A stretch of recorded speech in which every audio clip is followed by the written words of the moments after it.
Amigos y amigas, y desde la Veeduría Ciudadana OCP hacen un llamado para que las organizaciones de la sociedad civil, los gremios de profesionales, la academia, los partidos políticos y los movimientos sociales se pronuncien a favor de la transferencia del oleoducto de crudos pesados OCP al Estado ecuatoriano el 31 de julio de 2024. Señalan que es un bien de la industria petrolera que debe pasar a ser parte de la propiedad del Ministerio de Energía y que el sector privado ya no debe ni le corresponde seguir manejando esta actividad. Nuestro compañero Rolando Goyes va a dialogar en este momento con Henry Llanes, experto petrolero, acerca de esta situación, pero antes comentarles un poco que OCP, el oleoducto de crudos pesados, inició sus operaciones en 2003. En ese entonces se le cuestionó por los peligros de atravesar una zona de alto riesgo geológico. Así que, pues bueno, vamos de inmediato con Rolando para que nos cuente un poco más acerca de la lectura del experto petrolero y conocer un poco acerca de este tema. Rolando, te escuchamos, Corape Informa. Y el país integra, compañeros, ¿cómo están? Sí, seguimos con más información a propósito de lo que en este mes de julio se debe entregar o devolver el oleoducto de crudos pesados a manos de Administración del Estado. Vamos a dialogar con Henry Llanes, quien es experto petrolero, para que nos comente los detalles y los pormenores también. En primera instancia, ¿por qué se tenía que entregar en noviembre de 2023?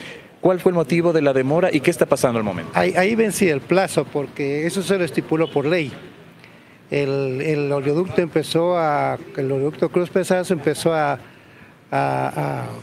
definirse el tema de la construcción a partir del año 2001, previo a una reforma que se hizo a la ley de hidrocarburos en la ley Trole 1 y Trole 2 con ciertos cambios que se llamaron así estas leyes, porque la una era ley de transformación económica y otra era la ley de participación ciudadana y algo más era esa segunda ley. Y entonces se estableció que en noviembre del año 2023 se cumplía el plazo, de manera que no se lo ha hecho, y la prórroga que se ha dado del oleoducto de crudos pesados en manos de las empresas privadas, prácticamente se ha hecho una prórroga sin que lo establezca la ley, porque la ley, como digo, era clara, que se le daba 15 años, ¿no? Y por lo tanto la reversión se cumplió el plazo el año pasado. Entonces, esto implica un mayor costo económico para el Estado porque tiene que seguir pagando una tarifa bien alta al oleoducto por el uso del oleoducto de crudos pesados, ¿no? Y a mí me parece que ese tipo de perjuicios debería ser auditado por la Contraloría General del Estado. Ojalá lo haga porque ahí se está comprometiendo recursos públicos. ¿Qué representa para el Ecuador contar con el oleoducto de crudos pesados? El oleoducto de crudos pesados hubiese sido útil para el Ecuador si se hacía la separación de crudos. Es decir, no seguir con la mezcla total de los crudos como se lo viene haciendo. De manera que el uso correcto de utilizarlo para transportar crudos pesados prácticamente no se lo ha hecho. Entonces allí también se ha incumplido la ley, porque ese oleoducto era para transportar crudos pesados y no la mezcla de los crudos, como se viene dañando la calidad del crudo de la Amazonía, de las provincias de Orellana y Sucumbíos, así como también afectándolo en el precio, así como también afectándole un castigo que recibe el crudo ecuatoriano, porque la calidad no es la que está relacionada con el WTI, ¿no? Entonces hay una diferencia bastante amplia en cuanto al crudo referencial, que es el WTI, el crudo de Houston, Texas, intermediate. Entonces ahí está el problema, ¿no? Entonces allí hay una serie de perjuicios que se han dado en el manejo de este contrato y de esta infraestructura, como otras cosas que han sucedido tan graves en el manejo de la industria petrolera.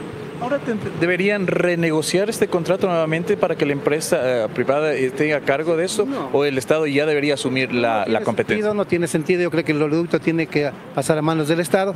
Obviamente que hay que hacer una reforma a la ley de hidrocarburos, a Petroecuador hay que dotarle una DEI, a Petroecuador hay que darle autonomía financiera, administrativa, no como se le viene manejando, hecho un desastre. Se viene destruyendo la refinería Esmeraldas justamente por la mezcla de los crudos. Es todo un desbarajuste el manejo de la industria y ojalá en el año 2025 pueda haber una propuesta para reestructurar la política petrolera, la legislación petrolera y los contratos, ¿no? Pero ahora, si el Estado asume también la administración del oleoducto de crudos pesados, debe también afrontar algunos temas, entre ellos, por ejemplo, la variante que se está construyendo, la erosión regresiva del río Coca. Eso también es un gasto para el país. Esos los dos oleoductos, como los poliductos, gasoductos, debe construirse de manera definitiva por abajo, por por Lumbaqui, ¿no? Pasar más bien todas las redes y inclusive el sistema vial al otro lado del río. Entonces aquí esas consecuencias es producto de verse ahorrado recursos sin tomar en cuenta las fallas geológicas que tenía el levantador por ese lado, y también ahora lo que está sucediendo con la erosión del río Napo, que es una cosa muy bien, muy complicada, ¿no? Del Coca, digamos, el río Coca. Del río Napo. Pero ahora, por ejemplo, el Ecuador, si ya toma la administración, primero tiene que afrontar eso, y también el costo, tomando en cuenta que el gobierno ha mencionado que no tiene en la actualidad el presupuesto necesario, a la administración del OCP podría también influir dentro. Son unas justificaciones bien estúpidas, ¿no? Porque el oleoducto le genera rentabilidad, porque para eso lo construyeron. Si no, ¿para qué construyeron un oleoducto de crudos pesados si no iba a generar rentabilidad? De manera que la rentabilidad la tiene allí en la operación del oleoducto, sino que son justificativos para seguir entregando estos recursos como el petróleo a empresas petroleras para que ellas se lleven el dinero de este país y el país viva en la extrema pobreza, ¿no? Entonces no puede ser eso justo, ¿no? Ahora hay voces ciudadanas que, por ejemplo, están pidiendo precisamente que se fiscalice este proceso del paso del oleoducto de crudos pesados a manos del Estado y también la administración que se han hecho. La fiscalización debe ser por qué no se cumplió el contrato, por qué no se cumplió con lo que definía la ley, por qué lo autoprorrogaron. Lo que pasa es que, como digo, lo han hecho y lo quieren hacer para seguirle beneficiando a las empresas petroleras privadas, ¿no? En este caso, ¿el beneficiario también sería la empresa petrolera internacional o el Ecuador? Las empresas petroleras privadas, las que están manejando el oleoducto, que está en manos de ellas, ¿no? Porque si pasa al Estado, es el Estado el que se va a beneficiar. Es decir, el Estado va a tener con recursos para financiar su presupuesto, ¿no? Entonces, y eso va, digo usted, va vía presupuesto, va a la educación, vía la salud, a la infraestructura, una serie de cosas que la sociedad reclama como atención del Estado y que le provea de recursos, gobiernos seccionales, juntas parroquiales, municipios y consejos provinciales, todos ellos piden recursos, la salud, la educación. Entonces hay que tener los recursos para proveer a esos sectores, ¿no? Si bien en el 2003 comenzó esta operación también del oleoducto de crudos pesados, se venció el plazo en noviembre de 2020 años. 20 años que sí se tenía. ¿Se podría nuevamente volver a pensar en esta renegociación o ya no sería viable? Como ya le mencioné, no es correcta porque ha bajado la producción petrolera, todo eso. Entonces no es que tenemos un exceso de crudo para transportar. Diría yo que se están subutilizando los dos oleoductos porque el oleoducto de crudos pesados supuestamente se iba a transportar 500.000 barriles por día, ¿no? Y lo que está transportando son 200.000, 240.000, una cosa así. Ahora, entonces la Asamblea también debería tomar cartas en el asunto. Yo de la Asamblea lo que menos espero es prefiero, a lo mejor el Ecuador ve más rápido volar un burro que la Asamblea fiscalice estas tareas. No creo. Es decir, por al final, entonces, ¿cuál sería ahora el mensaje también al Estado ecuatoriano, tomando en cuenta que en este mes, el 31 de julio, se vence el plazo? Que cumplan las autoridades el contrato y si no debería intervenir la Contraloría y estamos al tanto sobre eso.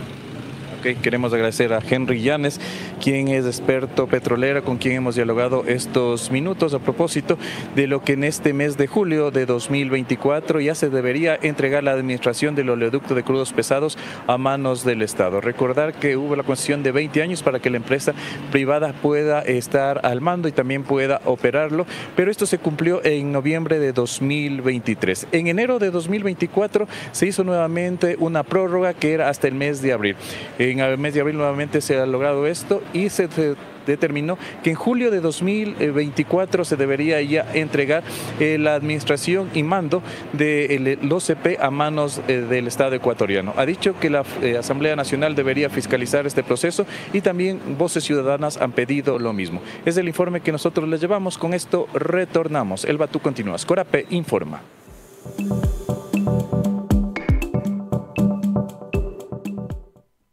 Y el Ecuador se integra, te agradecemos, Rolando.